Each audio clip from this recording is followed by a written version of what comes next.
Hello students of class 10। इस corona pandemic में आपका जो सिलेबस है वो सिलेबस रिड्यूस्ड कर दिया गया है ऑलमोस्ट 30%, जिसकी आपको थोड़ी बहुत नॉलेज होगी, लेकिन उससे रिलेटेड वीडियो आपको आज ग्रुप में, आप सभी के ग्रुप में प्रोवाइड कर दिया जाएगा। ठीक है ना, कि सिलेबस कितना रिड्यूस किया गया, कौन कौन से चैप्टर्स शामिल हैं। ठीक है, और इसीलिए हमने जो आपका फर्दर जो चैप्टर आगे बढ़ाया था कंट्रोल एंड कोऑर्डिनेशन, उस कंट्रोल एंड कोऑर्डिनेशन चैप्टर को हमने जो है वो कंप्लीट नहीं किया है, और इस वीडियो में हम फिर से बैकवर्ड आ गए हैं लाइफ प्रोसेस में। और इस लाइफ प्रोसेस चैप्टर में हम इसलिए भी आए हैं कि जो स्टूडेंट्स इस लाइफ प्रोसेस के कुछ खास पॉइंट्स को ध्यान से नहीं पढ़े हों तो उससे वह जान जाए।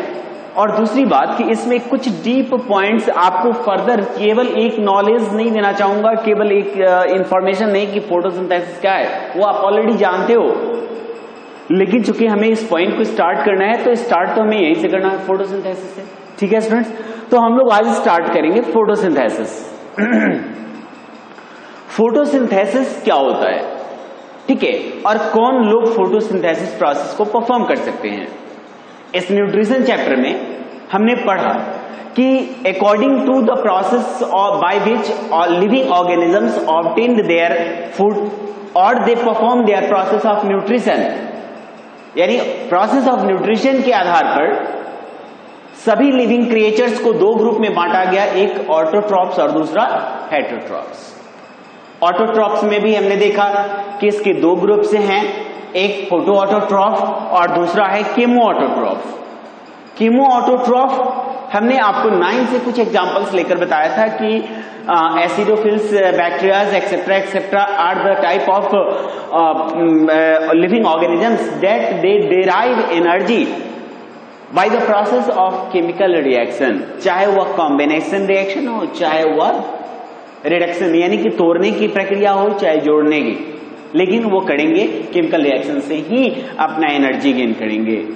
लेकिन इसमें हमने पढ़ना है फोटो ऑटोट्रॉप, और फोटो ऑटोट्रॉप जिस प्रोसेस से अपना फूड प्रिपेयर करते हैं उस प्रोसेस को हम लोग कहते हैं फोटोसिंथेसिस।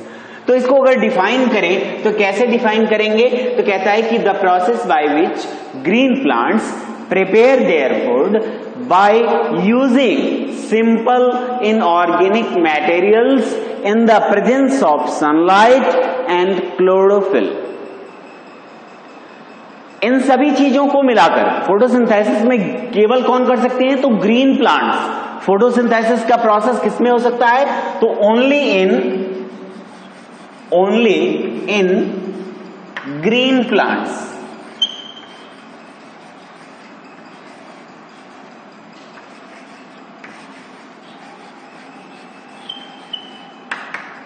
अब कहेंगे कि सर हम सारे प्लांट्स को तो देखते हैं कि वो ग्रीन ही हैं, मोस्टली प्लांट्स आपको ग्रीन ही नजर आएंगे,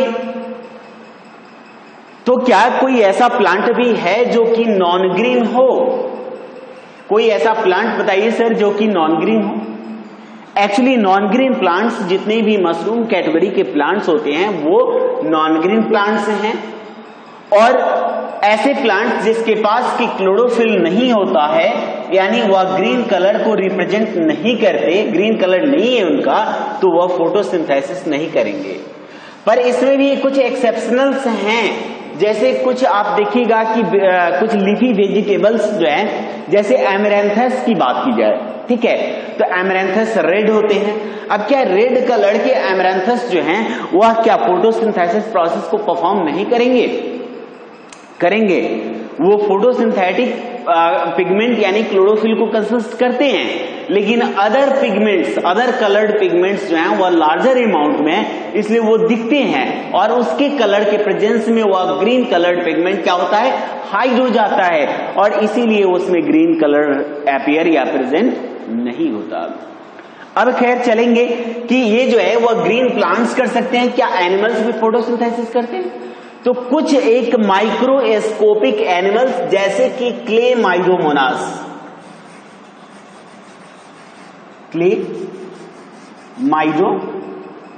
मोनास, ठीक है, ब्लू ग्रीन एल्गा, और ये एल्गा कैटेगरी में ब्लू ग्रीन एल्गी, ये सारे जो हैं वह फोटोसिंथेसिस प्रोसेस को परफॉर्म करने में कैपेबल होते हैं। खैर, अभी हमने जानना है कि फोटोसिंथेसिस क्या होता है। तो हमने पढ़ा कि फोटोसिंथेसिस वह प्रोसेस है जिसमें ग्रीन प्लांट्स प्रिपेयर करते हैं फूड को, और वो भी by the using of simple inorganic materials. तो ये जो सिंपल इनऑर्गेनिक मटेरियल्स हैं, ये कौन कौन सी चीजें सिंपल इनऑर्गेनिक मटेरियल्स में आती हैं? तो उसमें आ जाता है वाटर, और दूसरा जो होता है वह होता है आपका कार्बन डाइऑक्साइड यानी कि CO2। ठीक है स्टूडेंट्स, अब इसमें आगे हम लोग देखेंगे कि वह इन दोनों चीजों को यूज तो करता है, लेकिन इसे कुछ और एसेंशियल कंडीशंस भी जरूरी है, एसेंशियल कंडीशंस रिक्वायर्ड है for photosynthesis. One is the presence of sunlight and the other is the availability of chlorophyll, यानी उसे सनलाइट भी चाहिए और क्लोरोफिल भी अवेलेबल होना चाहिए, तभी फोटोसिंथेसिस प्रोसेस को परफॉर्म करेगा। आगे हम लोग कुछ एक्सपेरिमेंट्स करेंगे जिसमें हम प्रूफ कर देंगे कि उसे किस किस कंडीशंस की रिक्वायरमेंट होती है। चलिए, तो वह इस फोटोसिंथेसिस प्रोसेस में जो फूड प्रिपेयर करता है वह किस फॉर्म में होता है? तो वह होता है ग्लूकोज के फॉर्म में। किस फॉर्म में प्रिपेयर करता है? ग्लूकोज के फॉर्म में। This is the simplest form of sugar that can be easily digested and release energy. यह आसानी से डाइजेस्ट हो जाएगा और एनर्जी को रिलीज करेगा। तो वह ग्लूकोज के फॉर्म में उस अपने फूड को प्रिपेयर करता है, लेकिन जिस फॉर्म में वह इस फॉर्म में वह ग्लूकोज के फॉर्म में फूड को प्रिपेयर करता है, तो इस फॉर्म में उसका यूटिलाइजेशन प्लांट के बॉडी में एक ही होता है ना। फॉर मतलब इस ग्लूकोज को वह क्या करता है, किस काम के लिए यूज करता है ना, यूज करता है for process of oxidation. Glucose का यूज करता है किस काम के लिए? तो ऑक्सीडेशन के लिए, और इसको ऑक्सीडाइज करके और उसमें से वह रिलीज कर लेता है एनर्जी।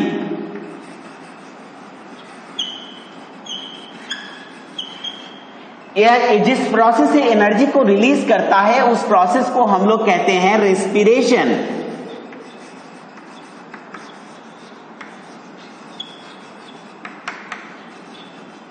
और यह एनर्जी का प्लांट करेगा क्या करेगा ये?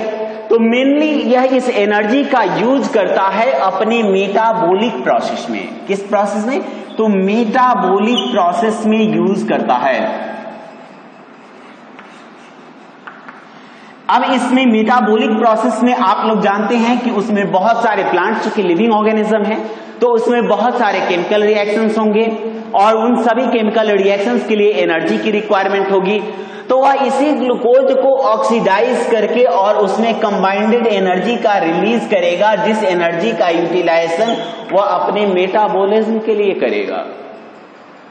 ये इजी टेक्निक था कि वह इस ग्लूकोज को ऑक्सीडेशन प्रोसेस यानी रेस्पिरेशन प्रोसेस, ठीक है, ऑक्सीडेशन प्रोसेस जिसको हम लोग क्या कहते हैं? रेस्पिरेशन। ठीक है, रेस्पिरेशन प्रोसेस के थ्रू वह उस एनर्जी को रिलीज करेगा और इस रिलीज एनर्जी का यूज करेगा डिफरेंट मेटाबॉलिक प्रोसेस के लिए, ठीक है, और उस मेटाबॉलिक प्रोसेस में उस एनर्जी का यूज करेगा। लेकिन प्लांट्स केवल अपने लिए या अपने नीड्स के अकॉर्डिंग ही उतने ही अमाउंट में ग्लूकोज या फूड प्रिपेयर नहीं करते जिसका कि वह खुद ही यूज कर ले। वह एक्सेसिव और लार्जर अमाउंट ऑफ ग्लूकोज को जो है वह फॉर्म करते हैं। तो एक बार हम लोग इसका जो है फोटोसिंथेसिस प्रोसेस का फार्मूला देख लेंगे कि कैसे ये बनता है, ठीक है ना। इसमें यह यूज क्या क्या करता है? तो सबसे पहले यूज करता है यह कार्बन डाइऑक्साइड CO2 को, प्लस यूज करता है H2O को, ठीक है। और इसके फोटोसिंथेसिस प्रोसेस के लिए कंडीशंस क्या क्या हैं? तो प्रेजेंस ऑफ सनलाइट, ठीक है, और क्लोरोफिल।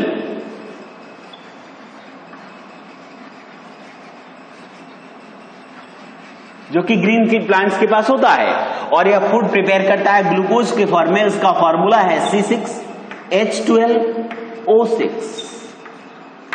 ठीक है, इसके साथ साथ यह रिलीज करता है H2O और प्लस O2, यानी यह वाटर और ऑक्सीजन गैस को रिलीज करता है, जिसका यूज हम लोग अपने रेस्पिरेशन प्रोसेस के लिए करते हैं। एनिमल्स अपने रेस्पिरेशन के लिए इसका यूज करते हैं। तो आपने देखा कि इसमें यह कार्बन डाइऑक्साइड, जो कि दो इनऑर्गेनिक मटेरियल्स हैं, इन दोनों इनऑर्गेनिक मटेरियल्स का यूज करके इसने फूड बना लिया। अब जब यह फूड बना लिया, ठीक है, आपको कभी कभी ऐसा भी क्वेश्चन आ सकता है कि चलिए यह बताइए कि ये जो मतलब फोटोसिंथेसिस प्रोसेस का जो केमिकल फार्मूला है, ठीक है ना, रिएक्शन का जो फार्मूला है, उस फार्मूला को आपको बैलेंस करना है। तो आपको बैलेंस करना होगा, इसलिए आप इसको नॉर्मली, ठीक है, याद रखेंगे कि इसमें कौन कौन सा है, कौन कितना है। ठीक है, 6CO2 प्लस, ठीक है, 12H2O, यहां पर याद रखना है 6CO2 प्लस 12H2O यह बनाएगा, ठीक है, मतलब एक molecule of glucose plus 6H2O plus 6O2। ठीक है, और इस तरह आप इस फॉर्मूला को बैलेंस कर सकते हो। अब आगे आपने फॉर्मूला को बैलेंस करना तो सीख लिया कि चलिए ये फॉर्मूला है जिसको हम बैलेंस कर लेते हैं। अब हम लोग देखेंगे कि यह इस बनाए हुए ग्लूकोज का इस्तेमाल मेटाबॉलिक प्रोसेस के लिए कर लेता है, लेकिन रेस्ट ऑफ ग्लूकोज का यह क्या करता है। तो प्लांट जो है वह अपने इस मतलब रेस्ट ऑफ जो ग्लूकोज उसके लीव्स में फॉर्म होते हैं, ठीक है, उसमें से कुछ अमाउंट ऑफ ग्लूकोज फॉरवर्ड कर देता है फॉर द डिफरेंट पार्ट्स और for the non photosynthetic parts, यानी वैसे पार्ट्स जो कि फोटोसिंथेसिस प्रोसेस को परफॉर्म नहीं कर सकते, क्या उन्हें फूड की रिक्वायरमेंट नहीं है? उन्हें भी फूड की रिक्वायरमेंट है, तो वह प्लांट उसको फॉरवर्ड कर देता है, लेकिन कभी भी वह उसे ग्लूकोज के फॉर्म में फॉरवर्ड नहीं करेगा। तो फिर वह उसे किस फॉर्म में फॉरवर्ड कर सकता है? तो वह उसे फॉरवर्ड करता है in the form of sucrose.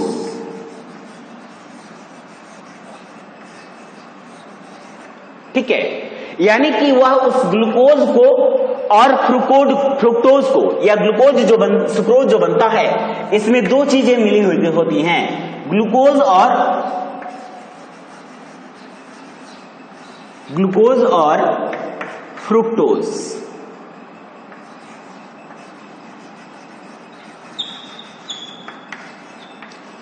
दो चीजें आपस में मिलती हैं, एक मिलता है ग्लूकोज और दूसरा मिलता है फ्रुक्टोज, और दोनों आपस में मिलकर बनाते हैं किसको?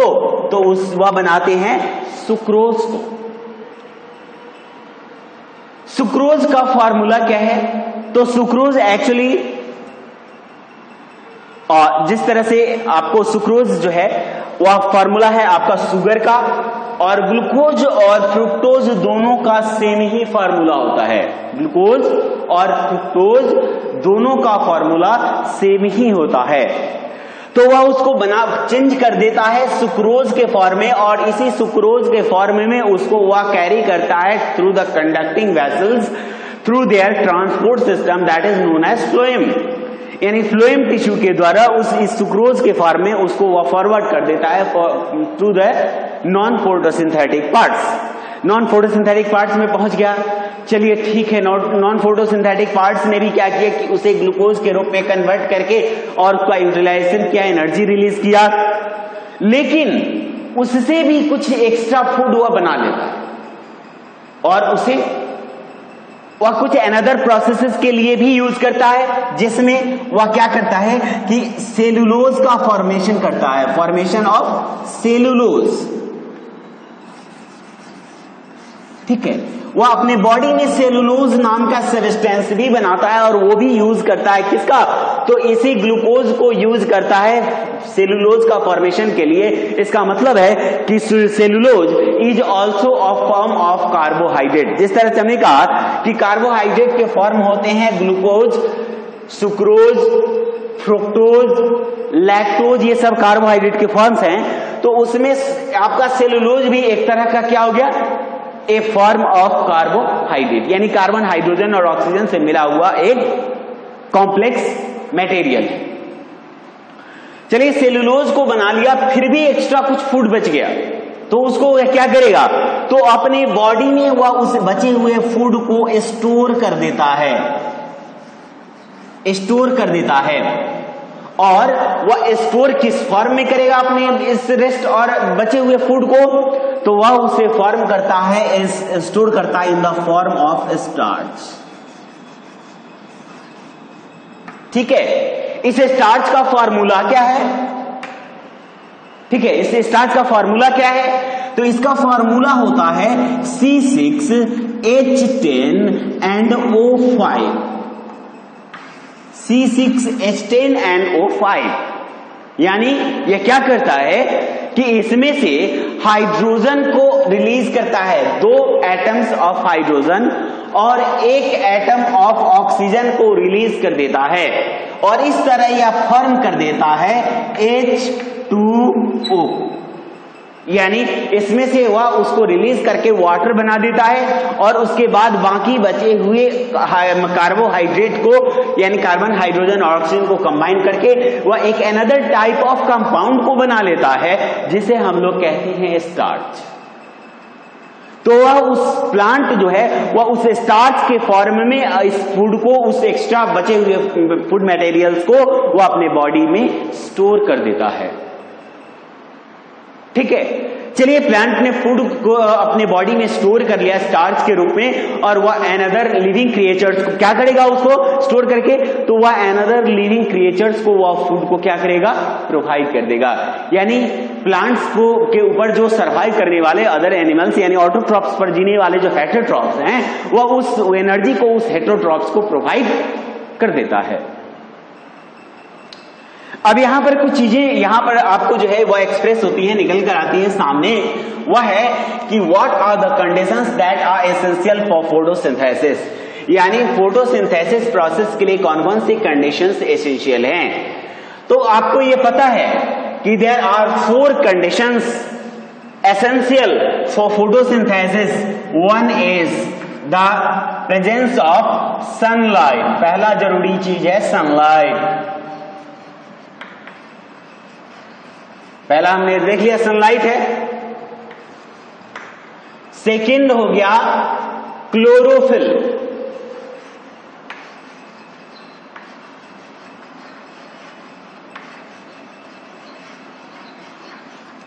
ठीक है।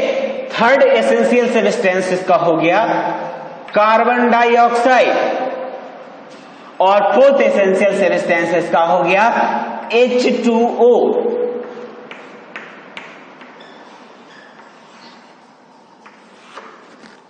तो इस तरह से हमने देखा कि इस फोटोसिंथेसिस प्रोसेस के लिए 4 चीजें एसेंशियल हैं। इसमें से हम लोग एक एक करके सभी का रोल डिस्क्राइब करेंगे कि इस फोटोसिंथेसिस प्रोसेस में किसका रोल क्या होता है। हम पढ़े हैं कि sunlight is ultimate source of energy on the earth, यानी इस अर्थ पर अल्टीमेट सोर्स ऑफ एनर्जी या energy of source of energy अगर कोई है तो वह ओनली सनलाइट है, जो इस अर्थ पर एनर्जी को क्या करता है, जेनरेट करता है। और यही एनर्जी ट्रैप किए जाते हैं प्लांट्स के द्वारा। उसी प्लांट से एनर्जी जो है वह आगे फर्दर इस फूड चेन में एक ऑर्गेनिज्म से दूसरे, दूसरे से तीसरे, तीसरे से नेक्स्ट, और इस तरह से फिर एक लिमिटेड डिस्टेंस ट्रेवल करने के बाद रिटर्न होकर फिर पहुंच जाता है नेचर। तो चलिए हम लोग इस सनलाइट को देखेंगे कि सनलाइट क्या करता है और सनलाइट का काम क्या है इस फोटोसिंथेसिस में। जैसा कि इसका नाम है फोटोसिंथेसिस, फोटो ये वर्ड से ही बनता है। फोटो मीन्स क्या होता है, तो फोटो मीन्स होता है लाइट, एंड सिंथेसिस मीन्स क्या, तो synthesis means to combine with. तो यानी यहां पर लाइट की जरूरत है, और वह लाइट कौन हो सकता है, तो मेनली है वह सनलाइट।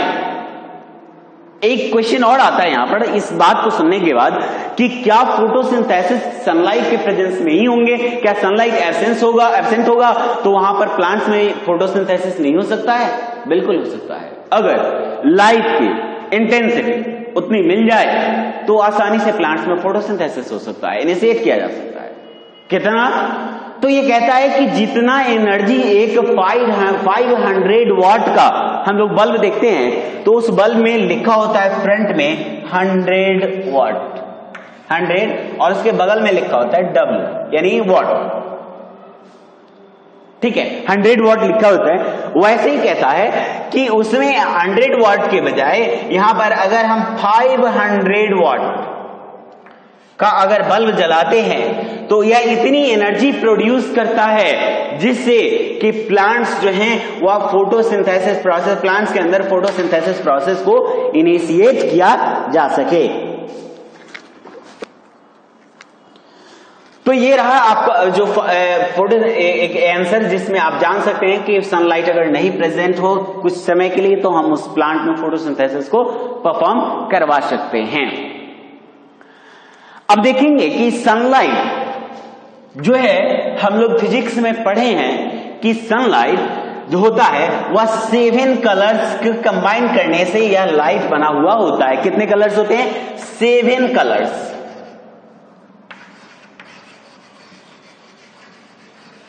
और इन 7 कलर्स में से कुछ ही कलर्स को हमारे जो फोटोसिंथेटिक सेल्स होते हैं वह एब्जॉर्ब कर पाते हैं, ठीक है।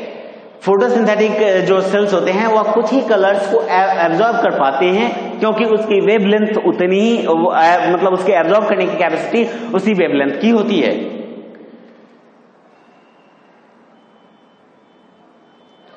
और इसमें मोस्टली वायलेट ब्लू कलर का जो पार्ट होता है, आपने पढ़ा होगा कि इस 7 कलर को अपेयर किया जाता है, आपने फिजिक्स में पढ़ा होगा इसे अपेयर किया जाता है विबज्योर, VIBGYOR,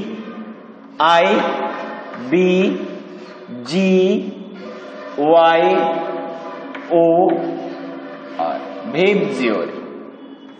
ये पढ़ा होगा आपने फिजिक्स में।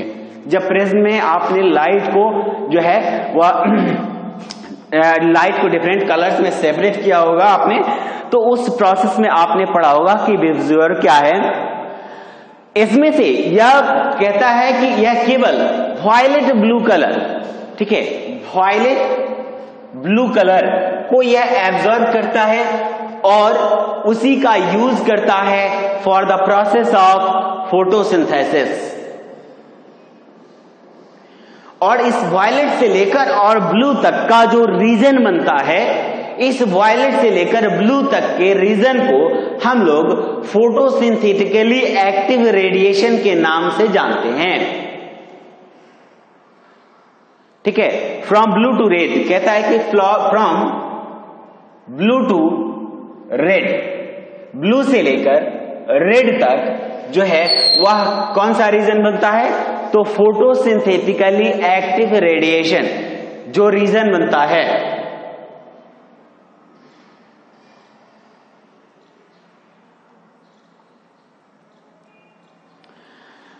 ठीक है, तो वायलेट से लेकर और ब्लू तक का जो रीजन बनता है, वायलेट से लेकर और ब्लू तक का, रेड तक का जो रीजन बनता है उसको हम लोग कहते हैं फोटोसिंथेटिकली एक्टिव रेडिएशन, यानी पार के नाम से जानते हैं। फोटोसिंथेटिकली एक्टिव रेडिएशन रीजन जानते हैं, इसे हम लोग शॉर्टकट में पार लिखते हैं, ठीक है स्टूडेंट्स। तो ये इसमें हमने लाइट के बारे में थोड़ी सी नॉलेज गेन की है, रेस्ट ऑफ हम नेक्स्ट क्लास में डिस्कस करेंगे। Okay, thank you.